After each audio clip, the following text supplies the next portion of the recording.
9ನೇ ತಾರೀಕು ರಾಜ್ಯ ಕಂಡಂಥ ಧೀಮಂತ ನಾಯಕ, ದೇಶದ ಅಪ್ರತಿಮ ರಾಜಕಾರಣಿ, ನಮ್ಮೆಲ್ಲರ ನಾಯಕರು, ಹಿರಿಯರು, ಭಾರತೀಯ ಜನತಾ ಪಾರ್ಟಿ ದಕ್ಷಿಣ ಭಾರತದಲ್ಲಿ ಆರಿಸೋಕ್ಕೋಸ್ಕರ ತನ್ನ ಹೋರಾಟನ ಜೀವನ ಪರ್ಯಂತ ಮುಡಿಪಿಟ್ಟಂಥ ಮಹಾನ್ ನಾಯಕರ ವಿಜಯೋತ್ಸವನ ನಾವು ಚಿತ್ರದುರ್ಗದಲ್ಲಿ ಆಯೋಜನೆ ಮಾಡಿದ್ದೀವಿ. ಬೆಂಗಳೂರು ಗ್ರಾಮಾಂತರ ಜಿಲ್ಲೆ ನೆಲಮಂಗಲ ತಾಲೂಕಿಂದ ನಮ್ಮ ಭಾರತೀಯ ಜನತಾ ಪಾರ್ಟಿ ಎಲ್ಲ ಮುಖಂಡರುಗಳು, ಕಾರ್ಯಕರ್ತ ಬಂಧುಗಳು, ಯಡಿಯೂರಪ್ಪರ ಅಭಿಮಾನಿಗಳು, ಭಾರತೀಯ ಜನತಾ ಪಾರ್ಟಿಯ ಕಾರ್ಯಕರ್ತರು ಎಲ್ಲರೂ ಕೂಡ ನಾವು ನೆಲಮಂಗಲಿಂದ ಒಂದು 50 ಬಸ್ಸಲ್ಲಿ ಹೋಗಬೇಕು ಅಂತೇಳಿ ತೀರ್ಮಾನ ಮಾಡಿದ್ದೀವಿ.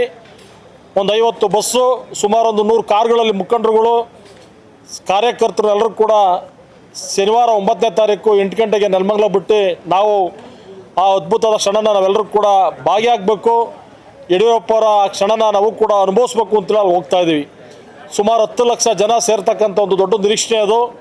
ರಾಜ್ಯದ ಮೂಲೆಗಳಿಂದ ನಾಳೆನೇ ಗುರುವಾರ ಮತ್ತು ಶುಕ್ರವಾರ ನಾಳೆ ಇಲ್ಲಿ ಜಾಗ ಸಿಗಲ್ವ ಅಂತ ಹೇಳ್ಬಿಟ್ಟು ಎಲ್ಲರೂ ಕೂಡ ಯಡಿಯೂರಪ್ಪರ ಕಾರ್ಯಕ್ರಮಕ್ಕೆ ಆಗಮಿಸೋಕ್ಕೆ ಲಕ್ಷಾಂತರ ಜನ ರಾಜ್ಯದ ಮೂಲೆಗಳಿಂದ ಕೂಡ ಬರ್ತಾವ್ರೆ. ನಾವು ಕೂಡ ಶನಿವಾರ 9 ಗಂಟೆಗೆ ನೆಲಮಂಗಲ ತಾಲೂಕು ಬಿಟ್ಟು ಬೆಂಗಳೂರು ಗ್ರಾಮಾಂತರ ಇರ್ತಕ್ಕಂಥ 4 ತಾಲೂಕುಗಳೆಲ್ಲರೂ ಕೂಡ ಒಂದೇ ಕಡೆ ಸೇರಿ ನಮ್ಮ ಜಿಲ್ಲಾಧ್ಯಕ್ಷ ಅನುಪಸ್ಥಿತಿಯಲ್ಲಿ ಎಲ್ಲರೂ ಕೂಡ ಕಾರ್ಯಕ್ರಮ ಯಶಸ್ವಿ ಮಾಡಬೇಕು ಅಂತೇಳಿ ತೀರ್ಮಾನ ಮಾಡಿದ್ದೀವಿ. ಆದ ಕಾರಣ ಅದರೊಂದು ಪೂರ್ವ ಸಭೆ ಇತ್ತು. ಮಾಜಿ ಶಾಸಕರು, ಡಿಫರೆಂಟ್ MLA, ಹಲವಾರು ಜನ ಮುಖಂಡರುಗಳು, ರೈತ ಮೋರ್ಚಾ ಅಧ್ಯಕ್ಷರು, ಮಲ್ಲಣ್ಣ ಎಲ್ಲರೂ ಕೂಡ ಈ ಕಾರ್ಯಕ್ರಮಕ್ಕೆ ಬಂದಿದ್ದರು. ಮಹಿಳಾ ಮೋರ್ಚಾ ಎಲ್ಲರೂ ಕೂಡ ಆಹ್ವಾನ ಮಾಡಿದ್ದೀವಿ. ಇದು ಕಾರ್ಯಕ್ರಮದ ವಿಶೇಷತೆ ಇಷ್ಟೇ, ಧೀಮಂತ ನಾಯಕನ್ನ ಇಡೀ ನಾಡಲ್ಲಿ ಯಾರಿಗಾದ್ರೂ ಕೂಡ ಬಡವರಿಗೆ, ದೀನದಲಿತರಿಗೆ, ರೈತರಿಗೆ, ಸಂಕಟಿಸಿರ್ತಕ್ಕಂಥವ್ರಿಗೆ ಮುಖ್ಯಮಂತ್ರಿಗಳಾಗಿ ಸಹಾಯ ಮಾಡಿರ್ತಕ್ಕಂಥ ಏಕೈಕ ವ್ಯಕ್ತಿ ಮಾನ್ಯ ಯಡಿಯೂರಪ್ಪನವರು. ಸ್ಕೂಲ್ಗಳಿಗೆ ಬಸ್ ಕೊಡೋದಾಗಲಿ, ಸೈಕಲ್ ಕೊಡ್ತಕ್ಕಂಥದ್ದಲ್ಲಿ, 18 ವರ್ಷ ತುಂಬಿದ ಮಕ್ಕಳಿಗೆ ಇನ್ಸೂರೆನ್ಸ್ ಕೊಡೋದಾಗಲಿ, ಈ ಥರ ಎಲ್ಲ ಹಲವಾರು ಕಾರ್ಯಕ್ರಮಗಳನ್ನ ಮಾಡಿರ್ತಕ್ಕಂಥದ್ದು. ನಮಗಂತೂ ಅವತ್ತು ಯುಗಾದಿ ಹಬ್ಬ ಅಂದರೆ ತಪ್ಪಾಗಲಾರ್ದು. ನಮ್ಮ ತಾಲೂಕಲ್ಲೂ ಎಲ್ಲರೂ ಕೂಡ ಹೋಗೋ ಕಾರ್ಯಕ್ರಮ ಯಶಸ್ವಿ ಮಾಡಬೇಕು, ನಾವು ಕೂಡ ಹೋಗ್ತಾ ಇದ್ದೀವಿ. ಆದ ಕಾರಣ ನಾನು ತಾಲೂಕಿನ ಜನತೆಯಲ್ಲಿ ಮನವಿ ಮಾಡ್ತಕ್ಕಂಥದ್ದು ಇಷ್ಟೇ, ಕಾರಲ್ಲಾದರೂ ಸರಿ, ಬಸ್ಸಲ್ಲಾದರೂ ಸರಿ, ನಮ್ಮ ಎಲ್ಲ ಕಾರ್ಯಕರ್ತರು ಕೂಡ ನಾವು ಭಾರತೀಯ ಜನತಾ ಪಾರ್ಟಿಯ ಮುಖಂಡರೆಲ್ಲರೂ ಕೂಡ ನಿಮಗೆ ಸಹಕಾರ ಕೊಡೋಕ್ಕೆ ನಾವೆಲ್ಲರೂ ಕೂಡ ಸದ್ರಿದ್ದೀವಿ.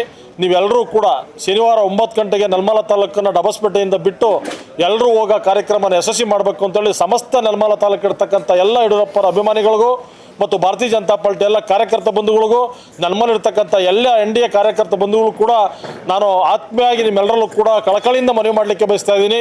ಈ ಒಂದು ಕಾರ್ಯಕ್ರಮನ ನಾವು ಮುಂದೆ ಯಾವತ್ತು ನೋಡಲಿಕ್ಕಾಗಲ್ಲ, ಹಿಂದೇನೂ ಕೂಡ ನೋಡಿರೋಕ್ಕಾಗಲ್ಲ. ಆದ ಕಾರಣ ಯಡಿಯೂರಪ್ಪರ ಈ ಅಭೂತಪೂರ್ವವಾದ ಕಾರ್ಯಕ್ರಮಕ್ಕೆ ಅಮಿತ್ ಶಾ ಬರ್ತಾ ಇರೋದ್ರಿಂದ ನೆಲಮಂಗಲಿರ್ತಕ್ಕಂಥ ಸಮಸ್ತ ನಾಗರಿಕರು ಕೂಡ ಬರಬೇಕು ಅಂತೇಳಿ ತಾಲೂಕಲ್ಲಿರ್ತಕ್ಕಂಥ ಸಮಸ್ತರಲ್ಲೂ ಕೂಡ ನಾನು ಕೈ ಜೋಡಿಸಿ ಮನವಿ ಮಾಡಲಿಕ್ಕೆ ಬಯಸ್ತಾ ಇದ್ದೀನಿ.